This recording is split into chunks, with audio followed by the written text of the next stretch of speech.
विश्व सृष्टि के अंतर्गत सर्वोत्तम देह मानव और मानव की आंतरिक और बाह्य संरचना सूक्ष्म स्थूल रूप से कैसे है ये भगवान ने सिद्ध किया है। ये सर्वांग योग का ही स्वरूप है नक्शा। हम बहुत सौभाग्यशाली हैं कि हम इस अवसर को प्राप्त हुए ये प्रशिक्षण के रूप में। मैं पहली बार आया हूं प्रशिक्षण में। विज्ञानशाला जो नाम है वो नारायण स्वरूप परम पूज्य स्वामी जी ने उसको साकार रूप दिया। परिस्थितियां होती हैं, इसके पहले का जो समय था वो बिल्कुल प्रारंभिक अवस्था का था। पांचवें संचालक जी नारायण स्वरूप परम पूज्य स्वामी जी ने जो व्यापक प्रचार प्रसार किया, उस समय ही नहीं रहता था। आते थे शिवरात्रि में, कभी बैठते थे, होता था सत्संग, बताया करते थे कि शिवरात्रि में गए थे या जाना है, ऐसा भी बताया करते थे। और कभी नहीं भी पहुंच पाते थे। गुरु पूर्णिमा का कार्यक्रम भी कभी आ जाते थे, कभी नहीं भी आ पाते थे। पर 2 सत्र प्रमुख रूप से उनके समय होते थे। श्रावण सत्र गीता मनन सत्र के रूप में, और ये ब्रह्म सत्र भगवान की बुद्ध जयंती के रूप में। परंतु विश्व परमात्मा की एक सुनियोजित योजना रहती। उस सूक्ष्म कार्य योजना के अंतर्गत प्रत्येक व्यक्ति का कार्य नियत रहता। किस व्यक्ति के द्वारा क्या काम होना है, ये भी विश्व प्रकृति की एक सूक्ष्म सुनियोजित योजना है।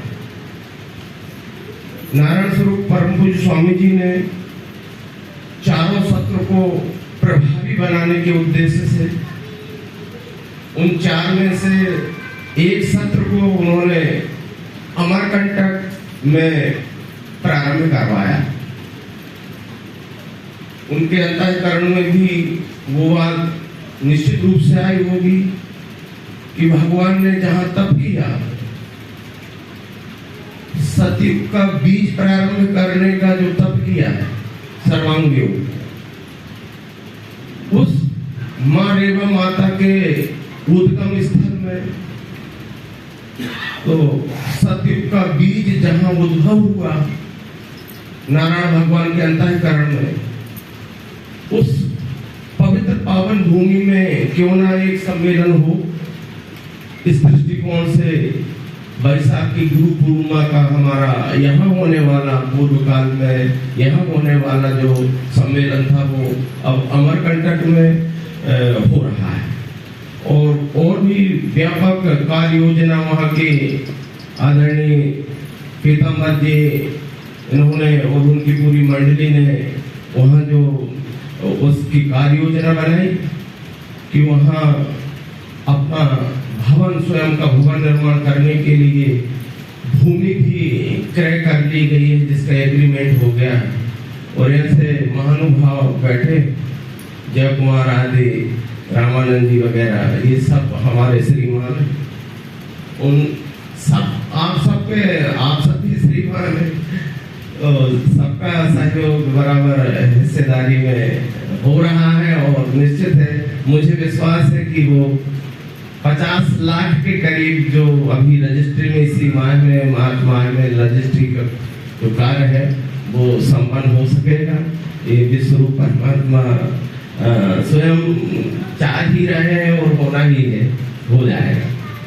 ये जो सत्र, प्रशिक्षण सत्र, ये सत्र मामूली सत्र नहीं, ये सत्र इतिहास में दर्ज हो चुका है और इसको साकार रूप में लाया। विज्ञानशाला, अध्यात्म विज्ञानशाला, ये शाला शब्द अब साकार हुआ। ये शाला लगी हुई है। ये शाला मामूली शाला नहीं, ये सर्वांग योग की सूक्ष्म से सूक्ष्म जानकारी दिखने वाले विष्णु परमात्मा। ये विष्णु परमात्मा क्या है? ये मुख्य रूप से दो भावों में अक्षर और क्षर, और अक्षर और क्षर चूंकि संयुक्त है इसलिए तीसरा न्यारा पुरुषोत्तम भाव अर्थात ये विष्णु तीन भावों से है, क्षर पुरुषोत्तम, और ये तीनों भाव का संयुक्त स्वरूप प्रत्यक्ष दिखने वाला यही स्वरूप है। तो इसके विष्णु परमेश्वर के क्षर अंतर्गत 8 भाव है, 8 गुण है, 8 अंग है, 5 तत्व, 3 गुण। आकाश, वायु, अग्नि, जल, पृथ्वी, ये 5 तत्व, सत्वगुण, रजोगुण, तमोगुण, 3 गुण। तो ये 5 तत्व ही द्रव्य शक्ति, जड़ शक्ति के रूप में, 3 गुण ही क्रिया शक्ति के रूप में, और ये 5 तत्व 3 गुण मिलके गुण, साम्य, अक्षर, अष्टधा, प्रकृति, महत् ब्रह्म, ये शब्द जो निर्माण हो जाते हैं वो इच्छा शक्ति के रूप में। ये सब क्षर की लीला है, और ये लीला किससे प्रकाशित होती? उसी अक्षर से। अक्षर के प्रकाश में ये क्या है? क्षर, जिसके अंतर्गत 8 अंग, 5 तत्व, 3 गुण, उसी अक्षर का ही स्वभाव। तो ये अक्षर जो स्वभाव है अक्षर का, और स्वभाव ही धर्म है, और अक्षर ईश्वर है। तो ये ईश्वरी धर्म की सूक्ष्म जागृति देने के लिए, अव्यय ईश्वरी धर्म की सूक्ष्म से सूक्ष्म जागृति देने के लिए भगवान ने साहित्य निर्माण किया। और ये साहित्य सर्वांग योग जो दिव्य दृष्टि, जिसके विषय में परम पूज्य स्वामी जी सूक्ष्म से सूक्ष्म जानकारी देते रहते, उसके अंतर्गत सर्वांग योग के अंतर्गत ये सभी नक्शे, 8 नक्शे हैं। 8 नक्शों का परस्पर संबंध कि इन अंगों का, उनके लक्षण, उनके कार्य क्या है, इनकी संरचना कैसे होती है, किस अंग से क्या कार्य होता है, ये व्यापक सूक्ष्म जानकारी विश्वरूप की। ये विश्वरूप स्वयं उत्पादक भी है, उत्पादित भी है, पालक भी है, पालित भी है, संरक्षक भी है, संरक्षित भी। तो इसी विश्वरूप, यही विश्वरूप परमात्मा है, और सारी लीला विश्वरूप में होती है। तो विश्वरूप ही लीला करता है, और विश्वरूप अपने में ही लीला करता है। ये संपूर्ण जानकारी इन नक्शों के माध्यम से हमें प्राप्त हो रही है। इसके अंतर्गत अब 6वां नक्शा भी हम समझेंगे। अभी 7वां नक्शा परम पूज्य पांडे जी ने बहुत अच्छे ढंग से समझाया था। बस उसी नक्शे से लेकर सब नक्शों का एक दूसरे से संबंध रहता है। इसमें 6वें नक्शे में, 6वें नक्शे में ये जड़ शक्ति के साधारण और असाधारण कार्य, इस संदर्भ में ये नक्शा है। अब जड़ शक्ति से तात्पर्य है 5 तत्व। ये 5 तत्व आकाश, वायु, तेज, जल, पृथ्वी, ये 5 तत्व ही जड़ शक्ति कहलाते हैं। जड़ शक्ति के अंतर्गत 5 तत्व रहते हैं। अब इन 5 तत्वों का असाधारण कार्य और साधारण कार्य, तो यहाँ साफ लिखा हुआ है साधारण कार्य यानी एक देशीय कार्य। इन तथ्यों के पर्सनल एक देशी कार्य, जैसे आंख से देखना, तो आंख से सुनना नहीं होगा, तो एक तत्व से एक कार्य होता है। कार्य की दृष्टि से ये एक देशीय कार्य का तात्पर्य है, और सर्वदेशीय कार्य का कि वह सर्वदेशीय कार्य में जो सब में रह करके कार्य करता है, 5 यानी 5 तत्वों में रह करके उसकी जानकारी होता है। तो इस कार्य के दो भेद हैं, ज्ञान रूप और क्रिया। ये एक देशीय कार्य, असाधारण कार्य यानी एक देशीय कार्य, साधारण कार्य यानी सर्वदेशीय कार्य। तो ये शक्ति है, ज्ञान शक्ति और क्रिया शक्ति। अब यहाँ द्रव्य शक्ति उसी तमोगुण के अंतर्गत 5 तत्वों को कहते, इसलिए यहाँ 2 तत्वों का स्वरूप यहाँ बताया जा रहा है। ज्ञान शक्ति में ये गुण सत्व गुण से, अब सत्व गुण से इन 5 तत्वों का एक देशीय कार्य स्रोत, ये आकाश साधन है, इससे सुनने का कार्य होता है, ये एक देशीय कार्य। अब इससे देखने, स्रोत से देखने का कार्य नहीं होगा, तो एक देशीय कार्य में कहलाता है कि एक अंग एक ही कार्य को करता है, उससे सुनिश्चित साधन बना है, गुण विशेष से, तत्व विशेष से, आकाश तत्व से स्रोत बना, तो वो केवल सुनने का कार्य, ये एक देशीय कार्य। अब वो सब काम नहीं करेगा, स्रोत सब देखने का काम, छूने का काम नहीं करेगा, इसलिए एक देशीय कार्य। तो ये सत्वगुण से ये स्रोत, त्वचा, चक्षु, जिह्वा, घ्राण, ये 5 तत्वों से, आकाश से स्रोत, वायु से त्वचा, तेज से चक्षु और जल से जिह्वा और पृथ्वी से घ्राण, ये साधनों के नाम है। श्रोत्रम चक्षु स्पर्शम च रसनम घ्राणम योसा, भगवद गीता 15वां अध्याय। तो ये जो ज्ञानेंद्रियां हैं, जो ज्ञान रूप कार्य करती, अब सर्वदेशीय कार्य इसमें मन और बुद्धि। अब 5 के अंदर मन, इन 5 ज्ञानेंद्रियों के अंदर मन है, पर मन उंगली निर्देश नहीं कर सकते, ठीक है, वो 5 में बैठा है, इसलिए वो सर्वदेशीय कार्य है। बुद्धि भी इन 5 में ही है, पर कहाँ है, उंगली निर्देश नहीं कर सकते, इसलिए वो सर्वदेशीय कार्य है। तो ये ज्ञान शक्ति के साथ स्रोत, त्वचा, चक्षु, जिह्वा, घ्राण, मन, बुद्धि, ये ज्ञान शक्ति के अंतर्गत आने वाले सूक्ष्म भाव है।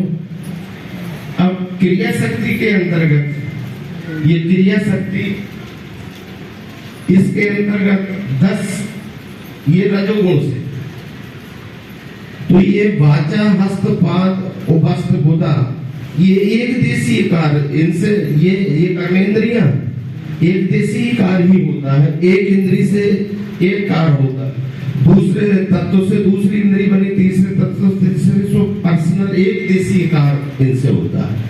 परंतु ये प्राण, अपान, व्यान, समान, उदान, ये सर्व में व्यापक रहते, ये 5 प्राण 5 में व्यापक रहते, इसलिए वो सर्वदेशीय कार्य करते, पर क्रिया रहते, इनको ज्ञान नहीं रहता कि अब इनको ज्ञान रहता, मन को ज्ञान रहता, बुद्धि को ज्ञान रहता, इनको ज्ञान रहता, इनको ज्ञान नहीं रहता, इसलिए ये कर्म रूप और ये ज्ञान रूप, ये 2 भाव हैं इनके, इन साधनों के।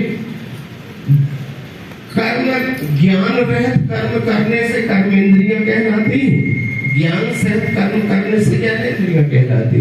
तो ये ज्ञान रूप और ये कर्म रूप, ज्ञान रहित, इस तरह से ये उन्होंने समझाया। ये स्पष्टीकरण ऊपर का है कि जड़ शक्ति के अंतर्गत 10 व्यापार, वो तो इस तरह से इसके 5 तत्व, ये द्रव्य शक्ति, 3 गुण क्रिया शक्ति, और 5, 3, 8 की अखंड रूपता, गुण साम्य, ये इच्छा शक्ति, और इनको संचालित अक्षर। तो इसका एक नक्शा बना लेते हैं।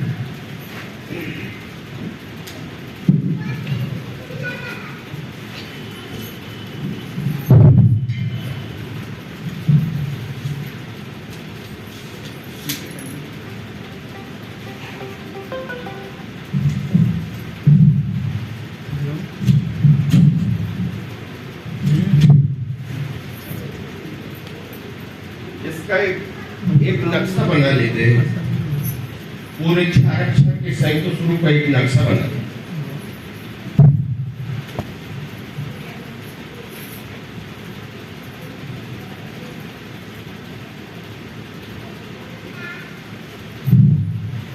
ये हमने एक वृत्त गोल आकृति बनाई।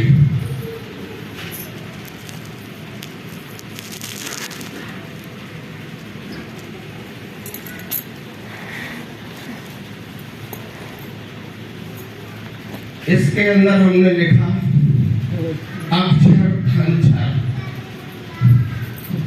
ये पूरी ये मंडल आकृति है जो हम इस वन में श्लोक बोलते हैं, अखंड मंडलाकारम व्याप्तम येन चराचरम तत्पदम दर्शितम येन तस्मै।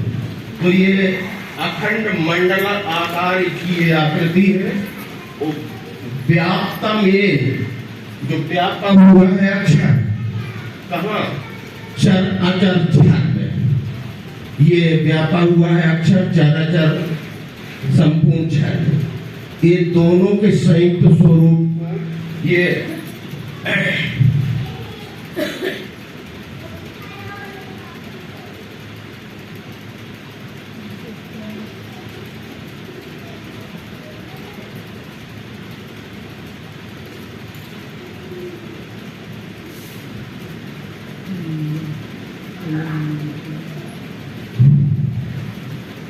दोनों के संयुक्त स्वरूप को पुरुषोत्तम कहते हैं।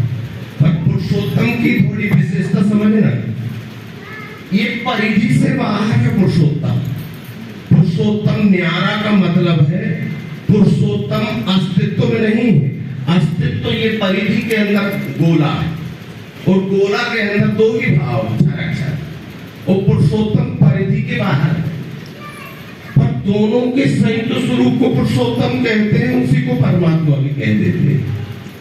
अब ये पुरुषोत्तम कहते ही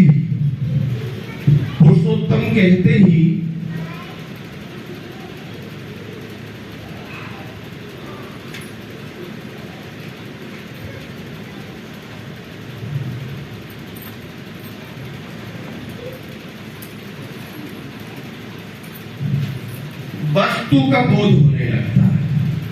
वस्तु अस्ति परम।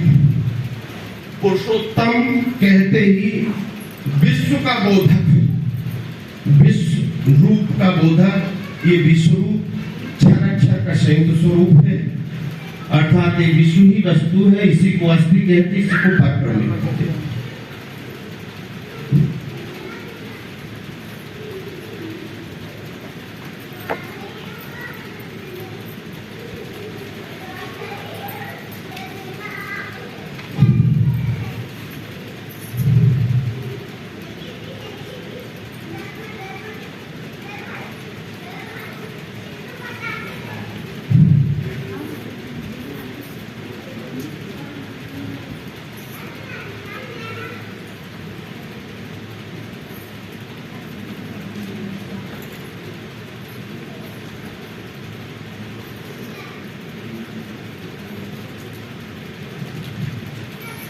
इस वस्तु की जागृति देने के लिए, वस्तु अस्ति परम ब्रह्म की जागृति देने के लिए यही अक्षर ईश्वर अपने विशेष तेजांश के प्रकाश से अपने ही स्वभाव के द्वारा मानव देह में प्रकट होकर आते हैं, जिन्हें तत्वदर्शी सद्गुरु कहते हैं।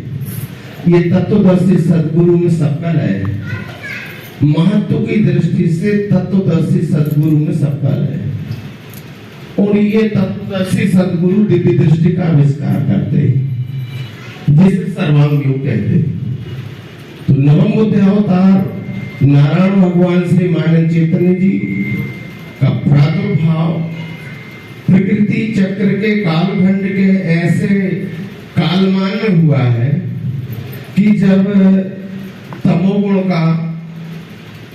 तमोगुण की मलिन अवस्था का प्रस्तुत युग में तमोगुण की मलिन अवस्था का उत्तर काल चल रहा है। तो विश्व प्रकृति की अखंड मंडलाकार चक्र गति की ये एक सुनियोजित योजना है कि कब मतलब क्या होना, ये काल घटनाएं हम समझ रहे।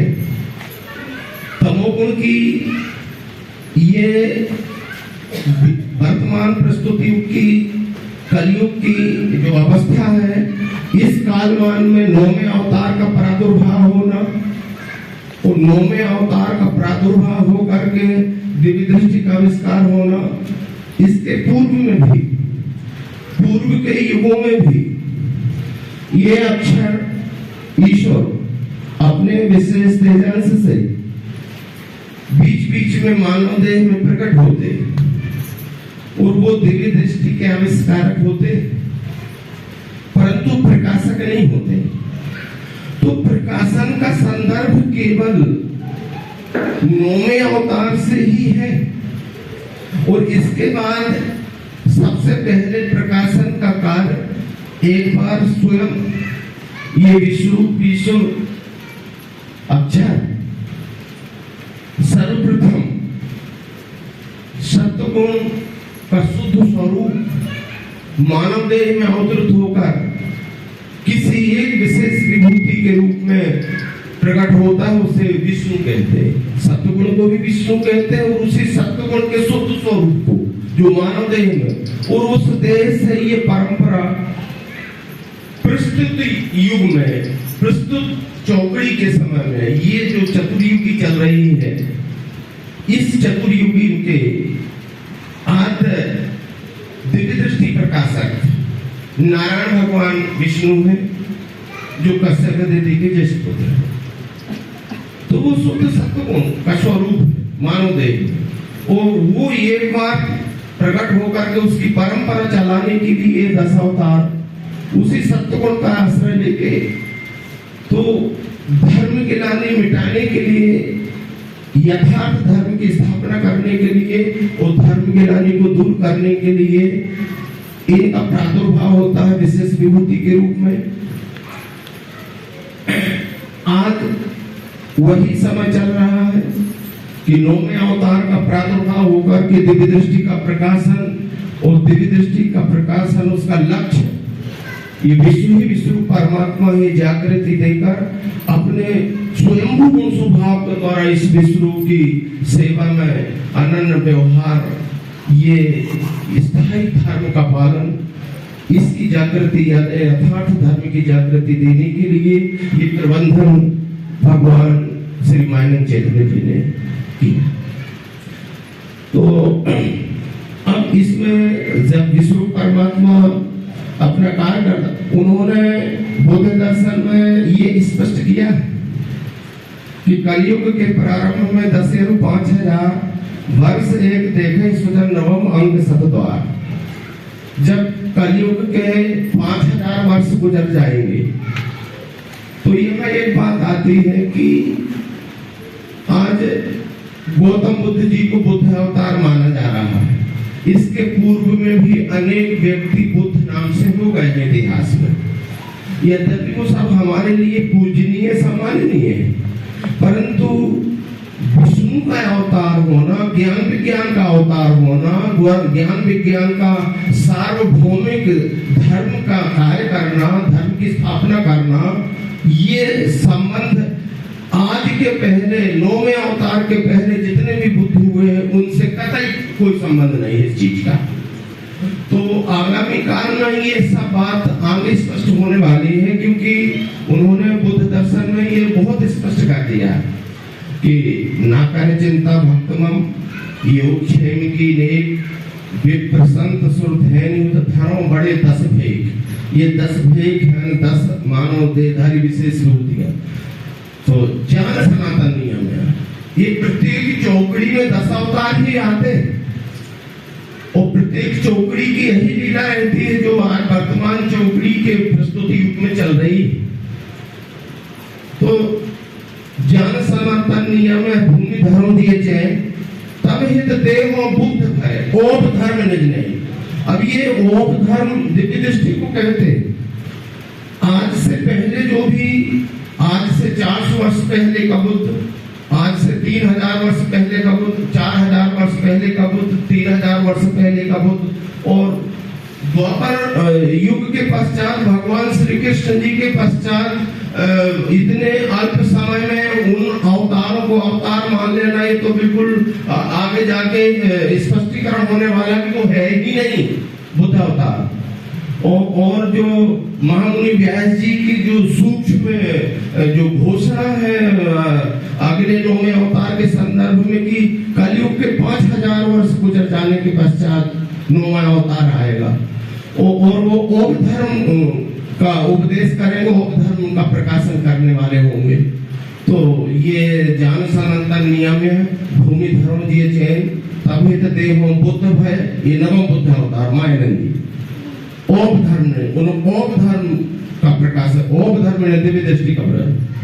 अब ये ओम धर्म का प्रचार प्रसार स्वामी जी के सहत आप सब कर रहे हैं। फैलत ही विज्ञान सत्य आस्तिक के स्थिर हुए।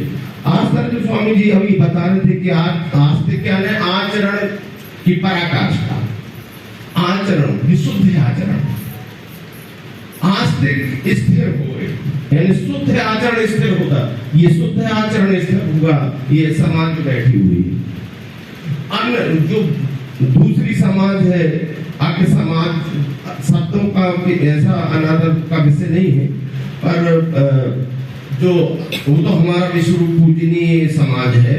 हम विश्वरूप परमात्मा कहने के बाद में हमारा कुछ भी द्वैत नहीं रह जाता है। तो जो अदर समाज दूसरी समाज है, उससे ये जो समाज बैठी, ये आस्तिकवान समाज है, उसकी अपेक्षा में तो फैला थी विज्ञान सत आस्तिक स्थिर हुए। वर्णाश्रम श्रुति मार्गमम, ये सार्वभौमिक धर्म। वर्णाश्रम श्रुति मार्गमम, ये है मेरा मार्ग, जो अवतारी महापुरुषों का मार्ग, जो सनातन वेद मार्ग, जो मानवता का मार्ग है, जो सार्वभौमिक धर्म का मार्ग, ये वर्णाश्रम श्रुति मार्गमम प्रिय ज्ञान सबको। ये सुख विष्णु भगवान ने भेद कहूं समझाए। सुख माने मन आर्य भू हर्ष न, ये आर्य आप आर्य, सुख मान आपको कितना हर्ष हो रहा है, सुख माने मन आर्य, हर्ष न जैसा माने। अब आर्य बीज रक्षण करें, अब आप रक्षण कर रहे हैं, फैला रहे हैं ज्ञान। आर्य बीज रक्षण करें, ओम धर्म दे सार, ओम धर्म ने दिव्य दृष्टि का सार कि पिंड ब्रह्मांड की एक आत्मता के रूप में विश्व ही विश्व परमात्मा और हमारे स्वयं भी गुण स्वभाव को द्वारा इस विश्व की सेवा करना ही भक्ति, इससे ही अचल सुख शांति की प्राप्ति होती, ये आप बता रहे हैं। आगे बीज रक्षण करें, ओम धर्म दे सार, और बुद्ध रूप को ध्यान है जानत ही भगवान, ये है बुद्ध रूप का ध्यान। तो फैला थी सत्य ज्ञान में साधु भाव गण हो, इसमें आज सामान्य वृद्धि फैला थी सत्य ज्ञान में साधु भाव गण हो, दुष्कृत सन्मुख नहीं रहे, जाने करना को, ये दुष्कृत ही धर्म गिरानी। तो मानवीय दुष्कृत द्वैत का कारण है, उस द्वैत को मिटाने के लिए अभेद मूलक ये ओम धर्म यानी दिव्य दृष्टि का विस्तार हो चुका है। तो सुकृत की स्थापना होने वाली आगे, तो दुष्कृत सन्मुख नहीं रहे, जाने करना कोई, बुद्ध रूप को चिन्ह है, जगत की ओ बखान, अंधे बधिर नहीं लग सके, सैन चाहे धीमान। आप लोग धीमान हैं, आप लोग सैन कर रहे हैं, बता रहे लोगों को, प्रचार प्रसार कर रहे हैं, स्वामी जी प्रचार प्रसार कर रहे हैं। ये रहस्य उद्घाटन किया नवम बुद्ध अवतार नारायण भगवान श्री मानव चैतन्य जी ने।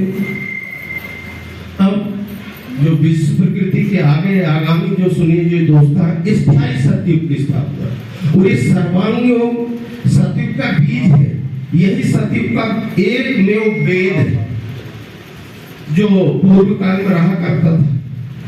एक यो पुरो वेद प्रभ सर्ववांगमणि, देवो नारायणो नाने को अग्नि बनी हो जाए, एक ही वेद, यही सर्वांग हो गए, वेद हो जाएगा सतयुग में। और आज जो वर्तमान समय में जितना भी धार्मिक साहित्य है, सभी संप्रदायों का जो कुछ भी धार्मिक साहित्य है, इसका लय धीरे धीरे दिव्य चक्षु में, दिव्य दृष्टि में प्रारंभ हो चुका है। तो ये शब्द जाल जो बढ़ा, इसके बढ़ने का भी कारण विष्णु परमात्मा है, क्योंकि अब ये विष्णु परमात्मा कैसे इसका कारण है, इसका भी एक नक्शा बना लेते हैं। नक्शा ना बनाओ, जो हो रहा है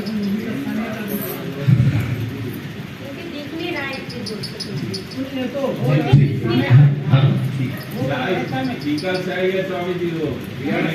क्या संबंध है बताइए ना। हाँ, तो ये जी ठीक, हाँ हाँ जी, ये विश्व प्रकृति का कार्य, ये अक्षर ईश्वर ही अपना सारा कार्य क्षर प्रकृति के द्वारा संपादित करता है। तो प्रकृति के 3 गुण ही क्रियाशील कार्य करने वाले रहते हैं। जब महत ब्रह्म में अक्षर गर्भ सुमेरा, स्थिर हुआ फिरा निज रूप चक्र छेरा। तो प्रकृति के 3 गुण करण लगे निज फेरा, यह भाव लगती युक्त हुए। तो ये प्रकृति के 3 गुण में ही लीला होती है। तो ये अब सत्गुण में लीला होने वाली है। प्रकृति के सत्गुण में वृद्धि होगी। भगवत गीता के 14वें अध्याय के 10 नंबर श्लोक में जो कार्य योजना लिखी, रजो तमो जीत करके भारत सत्व है बढ़े, रजो सत्व तमे जीते जीत तम सतो रजो। इस कार्य योजना के अनुसार अब सत्व गुण में वृद्धि होगी, तमोगुण क्षीण होता जाएगा और सत्व गुण बढ़ता चला जाएगा। और जब सत्व गुण भी समापन की ओर आता तो रजोगुण में वृद्धि होती। तो रजोगुण में वृद्धि तो विश्व रूप छूटता जाता है, विश्व रूप छूटता जाता है, वहीं से द्वैत खड़ा होता जाता है, वहीं से निर्मूल स्वरूप की विस्मृति बढ़ती चली जाती और दुष्कृत भी शुरू हो जाता है और भोग लालसा और ये सब चीजें प्रारंभ होती और फिर उसको चालना रोचक भाव और रोचक भाव में चालना और उसके गुण में भी वृद्धि और उसी क्षर का ज्ञान लेके जो विभूतियां आती हैं वो धर्म की लानी फैलाती, जीव को धर्म की लानी की ओर ले जाती। तो रजोगुण का काल और तमोगुण का काल त्रेता से लेके देवता द्वापर और कलयुग का काल, ये धर्म गिरानी का काल। बीच बीच में अवतार की भूतियां आके स्थायी सत्य की धर्म की जागृति दे जाती, परंतु मूल स्वभाव नहीं हट पाता। मूल स्वभाव क्यों? वह मूल स्वभाव इसलिए कि अकालिक मुझे जरा प्रिय नहीं, इसलिए दूसरे कि वहां रजोगुण के ईश्वर में सत्गुण कहाँ स्थायी हो सकेगा, तमोगुण के ईश्वर में सत्गुण कहाँ स्थायी हो। तो वो प्रकृति का सिद्धांत युक्त है या मैं नियमानुसार चलता है। तमोगुण का अपना पूरा कालखंड होने के बाद ही सत्गुण में वृद्धि होगी, सत्गुण का पूरा कालखंड होगी ही रजोगुण में वृद्धि होगी, रजोगुण का पूरा कालखंड होगी ही तमोगुण में वृद्धि होती। ये प्रकृति का शाश्वत नियम और ये विष्णु परमात्मा की एक सुनियोजित योजना के अंतर्गत ये सब चल रहा है। तो ये सतयुगी कार्य है और ये सारा का सारा सब कुछ ये सर्वांग योग से लेकर भगवान के धर्म ग्रंथ जितने भी हैं, हमारे पूर्व के महापुरुषों संचालकों के द्वारा भी जो साहित्य है, परम पूज्य स्वामी जी और हम सब उसका सब पालन कर रहे हैं। और अब ये सतयुगी कार्य का ये सब स्वरूप है, उसी को आगे वृद्धि करने के लिए हम सब अपने अखंड सबको साथ से तन मन धन के सहयोग से उसी में कार्यरत हैं। और अब मैं ज्यादा समय चरण स्पर्श करते हुए परम पूज्य स्वामी जी से क्षमा याचना करता हूँ कि मैंने अतिरिक्त समय ले लिया होगा और अब आगे की रूपरेखा को बताएंगे और अपनी बात में समाप्त करता हूँ। नर्मदे।